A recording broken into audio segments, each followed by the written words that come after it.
High traders, welcome back to market verse. Nifty, bank Nifty, Sensex എന്നീ ഇൻഡെക്സുകളുടെ daily അനാലിസിസിലേക്ക് ഏവർക്കും സ്വാഗതം.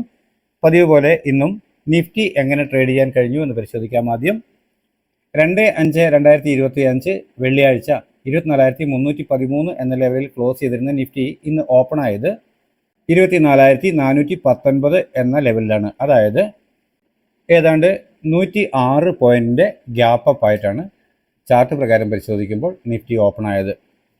ഇന്നത്തെ ഹൈ ആൻഡ് ലോ പരിശോധിക്കുകയാണെങ്കിൽ നമുക്ക് കാണാം നിഫ്റ്റി ആകെ തന്നിട്ടുള്ളത് ഒരു 126 പോയിന്റിൻ്റെ മൂവ്മെൻറ്റ്. അതുമാത്രമായിരുന്നു ഇന്നത്തെ റേഞ്ച്. ഓപ്പൺ ചെയ്ത ഉടനെ ചെറിയ ടൈം ഫ്രെയിമിൽ പരിശോധിക്കുമ്പോൾ പ്രൈസ് ആക്ഷൻ പ്രകാരം ഒരു അപ്വേർഡ് മൂവ്മെൻറ്റ് നൽകുന്നു എന്ന് ഫീൽ ചെയ്ത ഏതൊരാൾക്കും ഇവിടെ നിന്ന് ഡേയ്സ് ലോ ഒരു സ്റ്റോപ്പ് ലോസ് ആയി കൊടുത്തുകൊണ്ട് ഒരു കോൾ ഓപ്ഷൻ ബൈ ചെയ്യാൻ കഴിയുന്നതായിരുന്നു. കൃത്യമായും ഒരു ചെറിയ പ്രോഫിറ്റ്, അത്രേ റേഞ്ച് ഉണ്ടായിരുന്നുള്ളൂ, അത് നൽകി. അതിനുശേഷം വീണ്ടും ഒരു ഡിക്ലൈൻ. സ്വാഭാവികം നമുക്കറിയാം ഇതൊരു ഗ്യാപ്പ് അപ്പ് ഓപ്പണിംഗ് ആണ്. അത്ര വലിയ ഒരു ആവേശമൊന്നും മുകളിലോട്ട് പോകാൻ കാണിക്കുന്നില്ല എന്നുള്ളതറിയാം. പ്രോഫിറ്റ് ബുക്കിങ്ങിന് ചാൻസ് ഉണ്ടാകാം എന്നൊരു ഫീലുള്ള ഒരാൾക്ക് ഒരു റിവേഴ്സൽ പാറ്റേൺ ചെറിയ ടൈം ഫ്രെയിമിൽ കിട്ടുമ്പോൾ തന്നെ എൻ്റർ ആവാൻ കഴിഞ്ഞിട്ടുണ്ടാവും. അതുവരെ രേഖപ്പെടുത്തിയ ഡേയ്സ് അതല്ലെങ്കിൽ തൊട്ട് മുകളിലുള്ള റെസിസ്റ്റൻസ് ലെവൽ സ്റ്റോപ്പ് ലോസ് ആയി ട്രേഡ് ചെയ്ത് ഒരാൾക്ക് പ്രതീക്ഷിക്കാവുന്ന ടാർഗറ്റ് ഡേയ്സ് ലോ ആണ്. എന്നാൽ ഡേയ്സ് ലോ ഹിറ്റ് ചെയ്യാതെ ചെറിയ ടൈം ഫ്രെയിം വീണ്ടും തിരികെയാണ്. അപ്പോൾ ഇവിടെ നിന്നും പുട്ട് ഓപ്ഷൻ ബൈ ചെയ്ത് പ്രോഫിറ്റ് എടുത്തവരുമുണ്ട്, ഇവിടെ നിന്ന് കോൾ ഓപ്ഷൻ ബൈ ചെയ്തവരുമുണ്ട്. എന്നാൽ ഈ മൂവ്മെൻറ്റിന് ശേഷം വീണ്ടും കിട്ടിയ ഡിക്ലൈനിൽ ഡേയ്സ് ലോ ബ്രേക്ക് ചെയ്യാതെ ചെറിയ ടൈം ഫ്രെയിമിലുള്ള ക്യാൻഡിൽ പാറ്റേണുകൾ പ്രൈസ് ആക്ഷൻ പ്രകാരം വീണ്ടും അപ്വേർഡ് ഡയറക്ഷൻ നൽകുന്നു എന്ന് ഫീൽ ചെയ്തവർ കൃത്യമായും കോൾ ഓപ്ഷൻ ബൈ ചെയ്തു. ഡേയ്സ് ലോ സ്റ്റോപ്പ് ലോസ് ആയി കൊടുത്തു. ടാർഗറ്റ് അതുവരെ രേഖപ്പെടുത്തിയ ഉയരമാണ്. എന്നാൽ അതിന് മുകളിലോട്ട് കയറി ക്ലോസ് ആവുകയാണെങ്കിൽ തുടർന്ന് തൊട്ട് മുകളിലുള്ള റെസിസ്റ്റൻസ് ലെവലുകൾ ടാർഗറ്റുകളായി ലഭിച്ചേക്കാം എന്നാണ്. ആ തരത്തിൽ കൃത്യമായും വീണ്ടും പല പ്രാവശ്യം എൻട്രി കിട്ടിയിട്ടുണ്ട്. എന്നാൽ ഇവിടെ നിന്ന് പ്രൈസ് വീണ്ടും ഡിക്ലൈനായി ഈ ലെവലിന് താഴോട്ട് ക്ലോസ് ചെയ്തു. അപ്പോൾ വീണ്ടും കിട്ടിയ ഒരു അപ്പ് മൂവ് ഡേയ്സ് കൈ സ്റ്റോപ്പ് ലോസ് ആയി കൊടുത്തുകൊണ്ട് സെല്ല് ചെയ്തു. ഡേയ്സ് ലോയാണ് അപ്പോഴും പ്രതീക്ഷിക്കേണ്ട ടാർഗറ്റ്. എന്നാൽ ഡേയ്സ് ലോ ഹിറ്റ് ചെയ്യാതെ പ്രൈസ് വീണ്ടും തിരികെയാണ് ചെയ്തത്.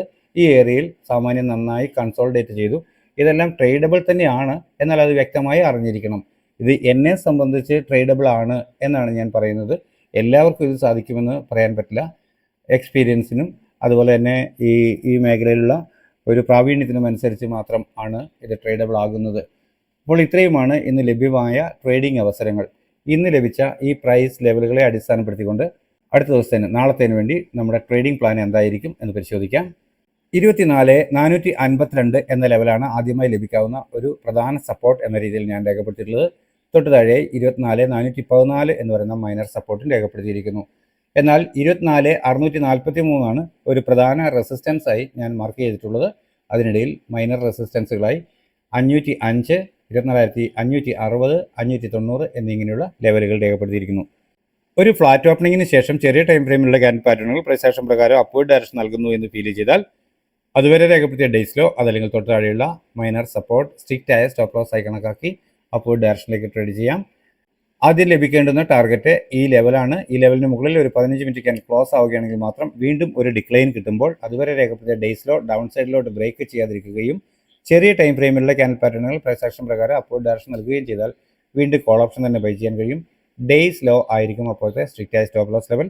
പ്രതീക്ഷിക്കേണ്ട ടാർഗറ്റ് അതുവരെ രേഖപ്പെടുത്തിയ ഉയരമാണ്. എന്നാൽ അതിന് മുകളിലോട്ട് പ്രൈസ് മൂവ് ചെയ്യുന്നു എന്ന് വന്നാൽ തുടർന്ന് ഇന്നത്തെ ഈ ലെവലിന് മുകളിൽ കടന്നേക്കാം. അങ്ങനെയെങ്കിൽ ലഭിക്കാവുന്ന ടാർഗറ്റ് ലെവലുകളാണ് ഇവിടെ കാണുന്നത്. 24,560, 590 എന്നിങ്ങനെയുള്ളവ. ഈ തരത്തിലൊരു ക്ലോസിംഗ് ലഭിച്ച് പ്രൈസ് അപ്വേർഡ് മൂവ് ചെയ്യുകയാണെങ്കിൽ ബൈ ഓൺ ഡിപ്പ് എന്ന സ്ട്രാറ്റജി ഉപയോഗിച്ച് നമുക്ക് ട്രേഡ് ചെയ്യാൻ കഴിഞ്ഞേക്കാം. എന്നാൽ ഫ്ലാറ്റ് ഓപ്പണിങ്ങിന് ശേഷം ചെറിയ ടൈം ഫ്രെയിമിലുള്ള ക്യാൻഡിൽ പാറ്റേണുകൾ സെല്ലിംഗ് ഡയറക്ഷൻ നൽകുന്നു എന്ന് ഫീൽ ചെയ്താൽ അതുവരെ രേഖപ്പെടുത്തിയ ഡേയ്സ് അതല്ലെങ്കിൽ തൊട്ട് മുകളിലുള്ള റെസിസ്റ്റൻസ് ലെവൽ സ്റ്റോപ്പ് ലോസ് ആയി കണക്കാക്കി ഡൗൺ സൈഡിലേക്ക് ട്രേഡ് ചെയ്യാൻ കഴിയും. ആദ്യം ലഭിക്കേണ്ടുന്ന ടാർഗറ്റ് ഈ ലെവലിന് താഴെ 24,414 എന്ന ലെവലിന് താഴെ ഒരു 5 മിനിറ്റ് 15 മിനിറ്റ് ക്യാൻഡിൽ ക്ലോസ് ആവുക എന്നതാണ്. ആ തരത്തിലൊരു ക്ലോസിംഗ് ലഭിച്ചാൽ വീണ്ടും ഒരു അപ്പ് മൂവ് കിട്ടുമ്പോൾ അതുവരെ രേഖപ്പെടുത്തിയ ഡേയ്സ് അപ്പർ സൈഡിലേക്ക് ബ്രേക്ക് ചെയ്യാതിരിക്കുകയും ചെറിയ ടൈം ഫ്രെയിമിലുള്ള ക്യാൻഡിൽ പാറ്റേണുകൾ സെല്ലിംഗ് ഡയറക്ഷൻ നൽകുകയും ചെയ്താൽ വീണ്ടും പുട്ട് ഓപ്ഷൻ തന്നെ ബൈ ചെയ്യാൻ കഴിയും. ഡേയ്സ് ഹൈ ആയിരിക്കും അപ്പോഴത്തെ സ്ട്രിക്റ്റ് ആയ സ്റ്റോപ്പ് ലോസ് ലെവൽ. പ്രതീക്ഷിക്കേണ്ട ടാർഗറ്റ് അതുവരെ രേഖപ്പെടുത്തിയ ലോയാണ്. എന്നാൽ അതിന് താഴോട്ട് 5 മിനിറ്റ് 15 മിനിറ്റ് ക്യാൻ ക്ലോസ് ആവുന്നു എന്ന് വന്നാൽ വീണ്ടും പ്രൈസ് ഡൗൺ സൈഡിലേക്ക് വന്നേക്കാം എന്നാണ് കണക്കാക്കുക. അങ്ങനെയെങ്കിൽ ലഭിക്കാവുന്ന ടാർഗറ്റുകളാണ് ഇവിടെ രേഖപ്പെടുത്തിയിട്ടുള്ള സപ്പോർട്ട് ലെവലുകൾ. 54,824 എന്ന ലെവലാണ് ബാങ്ക് നിഫ്റ്റിയിൽ ആദ്യമായി ലഭിക്കാവുന്ന പ്രധാന സപ്പോർട്ട് എന്ന രീതിയിൽ ഞാൻ രേഖപ്പെടുത്തിയിട്ടുള്ളത്. 54,723 എന്ന മൈനർ സപ്പോർട്ട് തൊട്ട് താഴെ രേഖപ്പെടുത്തിയിരിക്കുന്നു. പ്രധാന റെസിസ്റ്റൻസ് ആയി വരാൻ സാധ്യതയുള്ളത് 55,482 ആണെന്നാണ് ഞാൻ കണക്കാക്കുന്നത്.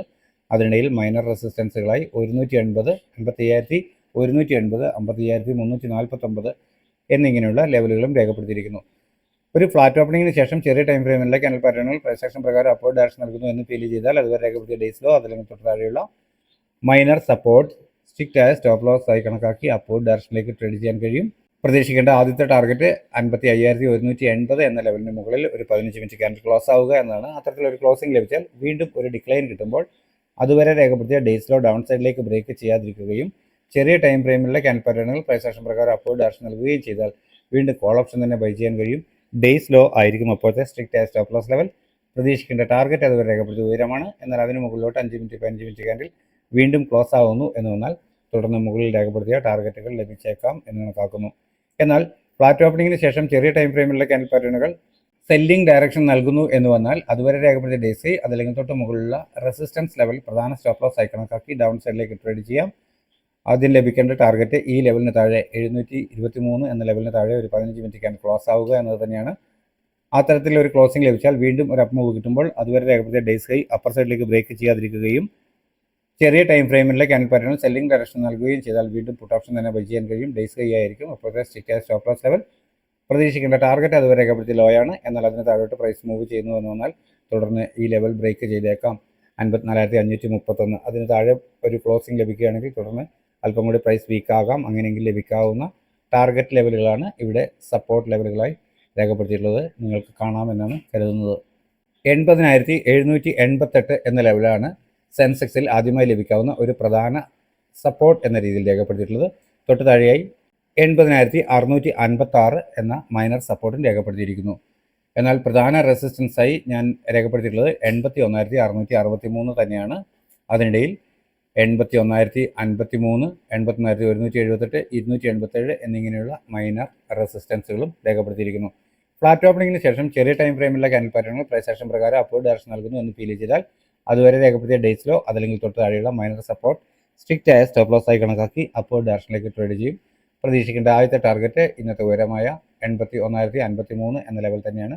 അതിന് മുകളിൽ ഒരു 5 മിനിറ്റ് 15 മിനിറ്റ് ക്യാൻഡിൽ ക്ലോസ് ആവുകയാണെങ്കിൽ വീണ്ടും ഒരു ഡിക്ലൈൻ കിട്ടുമ്പോൾ അതുവരെ രേഖപ്പെടുത്തിയ ഡേയ്സ് ലോ ഡൗൺ സൈഡിലേക്ക് ബ്രേക്ക് ചെയ്യാതിരിക്കുകയും ചെറിയ ടൈം ഫ്രെയിമിലെ ക്യാൻഡിൽ പാറ്റേണുകൾ പ്രൈസ് ആക്ഷൻ പ്രകാരം അപ്വേർഡ് ഡയറക്ഷൻ നൽകുകയും ചെയ്താൽ വീണ്ടും കോൾ ഓപ്ഷൻ തന്നെ ബൈ ചെയ്യാൻ കഴിയും. ഡേയ്സ് ലോ ആയിരിക്കും അപ്പോഴത്തെ സ്ട്രിക്റ്റ് ആയ സ്റ്റോപ്പ് ലോസ് ലെവൽ. പ്രതീക്ഷിക്കേണ്ട ടാർഗറ്റ് അതുവരെ രേഖപ്പെടുത്തിയ ഉയരമാണ്. എന്നാൽ അതിന് മുകളിലോട്ട് 5 മിനിറ്റ് 15 മിനിറ്റ് ക്യാൻഡിൽ ക്ലോസ് ആവുന്നു എന്ന് വന്നാൽ തുടർന്ന് നമുക്ക് ലഭിക്കാവുന്ന ടാർഗറ്റുകളാണ് മുകളിൽ രേഖപ്പെടുത്തിയിട്ടുള്ളവ. എന്നാൽ ഫ്ലാറ്റ് ഓപ്പണിങ്ങിന് ശേഷം ചെറിയ ടൈം ഫ്രെയിമിലുള്ള ക്യാൻഡിൽ പാറ്റേണുകൾ സെല്ലിംഗ് ഡയറക്ഷൻ നൽകുന്നു എന്ന് വന്നാൽ അതുവരെ രേഖപ്പെടുത്തിയ ഡേയ്സ് ഹൈ അതല്ലെങ്കിൽ തൊട്ട് മുകളിലുള്ള റെസിസ്റ്റൻസ് ലെവൽ സ്ട്രിക്റ്റ് ആയ സ്റ്റോപ്പ് ലോസ് ആയി കണക്കാക്കി ഡൗൺ സൈഡിലേക്ക് ട്രേഡ് ചെയ്യാൻ കഴിയും. ആദ്യം ലഭിക്കേണ്ടുന്ന ടാർഗറ്റ് ഈ ലെവലിന് താഴെ 80,656 എന്ന ലെവലിന് താഴെ ഒരു 5 മിനിറ്റ് 15 മിനിറ്റ് ക്യാൻഡിൽ ക്ലോസ് ആവുക എന്നതാണ്. അത്തരത്തിലൊരു ക്ലോസിംഗ് ലഭിച്ചാൽ വീണ്ടും ഒരു അപ്പ് മൂവ് കിട്ടുമ്പോൾ അതുവരെ രേഖപ്പെടുത്തിയ ഡേയ്സ് ഹൈ അപ്പർ സൈഡിലേക്ക് ബ്രേക്ക് ചെയ്യാതിരിക്കുകയും ചെറിയ ടൈം ഫ്രെയിമിലെ ക്യാൻഡിൽ പാറ്റേണുകൾ വീണ്ടും സെല്ലിംഗ് ഡയറക്ഷൻ നൽകുകയും ചെയ്താൽ വീണ്ടും പുട്ട് ഓപ്ഷൻ തന്നെ ബൈ ചെയ്യാൻ കഴിയും. ഡേയ്സ് ഹൈ ആയിരിക്കും അപ്പോഴത്തെ സ്ട്രിക്റ്റ് ആയ സ്റ്റോപ്പ് ലോസ് ലെവൽ. പ്രതീക്ഷിക്കേണ്ട ടാർഗറ്റ് അതുവരെ രേഖപ്പെടുത്തിയ ലോ ആണ്. എന്നാൽ അതിന് താഴോട്ട് ഒരു 5 മിനിറ്റ് 15 മിനിറ്റ് ക്യാൻഡിൽ ക്ലോസ് ആവുന്നു എന്ന് വന്നാൽ തുടർന്ന് ലഭിക്കാവുന്ന ടാർഗറ്റ് ഏരിയകളാണ് സപ്പോർട്ടുകളായി താഴെ രേഖപ്പെടുത്തിയിട്ടുള്ളത്. അതിൽ പ്രധാനമായി ലഭിക്കാവുന്ന ഒരു നിലകൊള്ളാവുന്ന ഒരു സപ്പോർട്ട് എന്ന് പറയുന്നത് 80,419 ആണ് എന്നാണ് ഞാൻ കണക്കാക്കുന്നത്. അപ്പോൾ ഇത്രയുമാണ് നാളത്തേക്ക് വേണ്ടിയിട്ടുള്ള സാധാരണയായി നമ്മൾ ചെയ്യുന്ന 3 ഇൻഡെക്സുകളുടെയും എൻ്റെ ട്രേഡിംഗ് പ്ലാൻ. നിങ്ങൾക്കറിയാം ഞാനൊരു സെബി രജിസ്റ്റേർഡ് അനലിസ്റ്റ് ഒന്നുമല്ല. എൻ്റെ എക്സ്പീരിയൻസിൻ്റെ വെളിച്ചത്തിൽ എൻ്റെ ട്രേഡിംഗ് ആവശ്യത്തിലേക്കായി തയ്യാറാക്കുന്ന കേവലം ഒരു ട്രേഡിംഗ് പ്ലാൻ മാത്രമാണിത്. എൻ്റെ ചാനലിലെ വ്യൂവേഴ്സിനും പഠനാർത്ഥം ഉപയോഗിക്കത്തക്ക രീതിയിൽ ഇത് അപ്ലോഡ് ചെയ്യുന്നു എന്നേ ഉള്ളൂ. നിങ്ങൾ ഉപയോഗിക്കുകയാണെങ്കിൽ റിസ്ക് പൂർണ്ണമായും നിങ്ങളുടേതാണ്. എന്നാൽ ഗുണകരമാണ് നമ്മുടെ ചാനൽ അതല്ലെങ്കിൽ ട്രേഡിംഗ് ലെവൽ പ്ലാൻ എന്ന് തോന്നുകയാണെങ്കിൽ നിങ്ങളുടെ സുഹൃത്തുക്കളായ ട്രേഡേഴ്സിനും നമ്മുടെ ചാനൽ ഷെയർ ചെയ്ത് കൊടുക്കുക. അഭിപ്രായ നിർദ്ദേശങ്ങൾ കമൻറ്റ് ബോക്സിൽ രേഖപ്പെടുത്തുക, ലൈക്ക് ചെയ്യുക. നമ്മുടെ പബ്ലിക് ടെലഗ്രാം ചാനലിൻ്റെ ലിങ്ക് വീഡിയോയ്ക്ക് താഴെ കൊടുത്തിട്ടുണ്ട്. താല്പര്യമുള്ളവർക്ക് അതിൽ ജോയിൻ ചെയ്യാം. അവിടെ എൻ്റെ വാട്സപ്പ് കോൺടാക്റ്റ് നമ്പറുണ്ട്. ഞാനുമായി കമ്മ്യൂണിക്കേറ്റ് ചെയ്യണം എന്ന് തോന്നുന്നവർക്ക് വോയിസ് മെസ്സേജിലൂടെ അത് പ്രയോജനപ്പെടുത്താവുന്നതാണ്. നാളെയും നല്ല ട്രേഡിംഗ് അവസരങ്ങൾ നൽകുന്ന മൂവ്മെൻറ്റ് എല്ലാ ഇൻഡെക്സുകളിലും ഉണ്ടാവട്ടെ. എല്ലാവർക്കും നല്ല രീതിയിൽ ട്രേഡ് ചെയ്യാൻ സാധ്യമാകട്ടെ എന്ന് ആശംസിച്ചുകൊണ്ട് തൽക്കാലം നിർത്തുന്നു. താങ്ക്